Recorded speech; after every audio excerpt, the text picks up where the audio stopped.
Good day, ma'am. We will going to report the following topic. Issues in financial intermediation, how to measure banks' financial performance, types and functions of financial intermediaries, the risk of banking, interest rate risk, the value at risk model, credit risk, and the securitization system and financial crisis. Issues in financial intermediation. So first, what is financial intermediary? A financial intermediary is an entity that acts as the middleman between two parties in a financial transaction, such as commercial bank, investment bank, mutual fund, or pension fund. Financial intermediaries offer a number of benefits to the average consumer, including safety, liquidity, and economies of scale involved in banking and asset management. The issues of financial intermediation.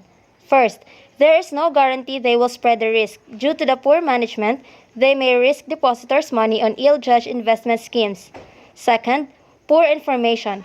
A financial intermediary may become complacent about spreading the risk and invest in schemes which lose their depositors' money.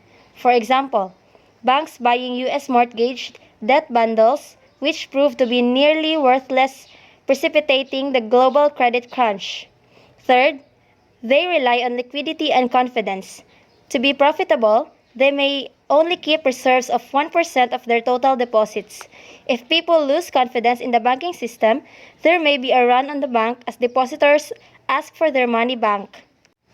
What is financial performance? Financial performance is a subjective measure of how well a firm can use assets from its primary mode of business and generate revenues. The term is also used as a general measure of a firm's overall financial health over a given period. How to measure banks' financial performance? Several ratios are used to measure the profitability of banks and other related industries. Most researchers usually use four measures, which include the rate of return on a firm's assets, or ROA, the rate of return on firm's equity, or ROE, operating profit margin, and net firm's income. And functions of financial intermediaries. Types.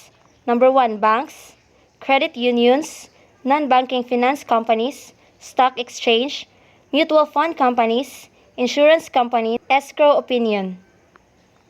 Functions. First, convert savings into investments. Second, provides cash facilities. Third, providing loans. And last, assist clients to grow their investments. The risk of banking. There are four types of risk of banking. First is credit risk. Credit risk is the biggest risk for banks. It occurs when borrower or counterparties fail to meet the contractual obligation. Second is the operational risk. Is the risk of loss due to errors, interruptions, or damages caused by people, systems, or process. The operational type of risk is low for simple business operations such as retail banking and asset management, and higher for operations such as sales and trading. Market risk mostly occurs from a bank's activities in capital markets. It is due to the unpredictability of equity markets, commodity prices, interest rates, and credit spreads. Last one is the liquidity risk. Refers to the ability of a bank to access cash to meet the funding obligations. Interest rate risk. When we say interest rate risk, it is the potential for investment losses that result from a change in interest rates. If interest rates rise, for instance, the value of a bond or other fixed income investment will decline. The change in the bond's price given a change in interest rates is known as its duration. The value at risk. Value at risk is a statistic that measures and quantifies the level of financial risk within a firm, portfolio, or position over a specific time frame.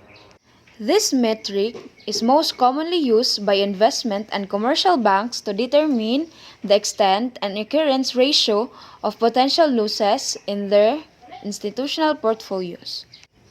Risk managers use value at risk to measure and control the level of risk exposure. One can apply VAR calculations to specific positions or whole portfolios or to measure firm-wide risk exposure. In understanding the value at risk, Value at risk modeling determines the potential for loss in the entity being assessed and the probability of occurrence for the defined loss. One measures VAR by assessing the amount of potential loss, the probability of occurrence for the amount of loss, and the time frame. Credit risk. It is the possibility of a loss resulting from a borrower's failure to repay a loan or meet contractual obligation. Credit risk has three types. First, credit default risk.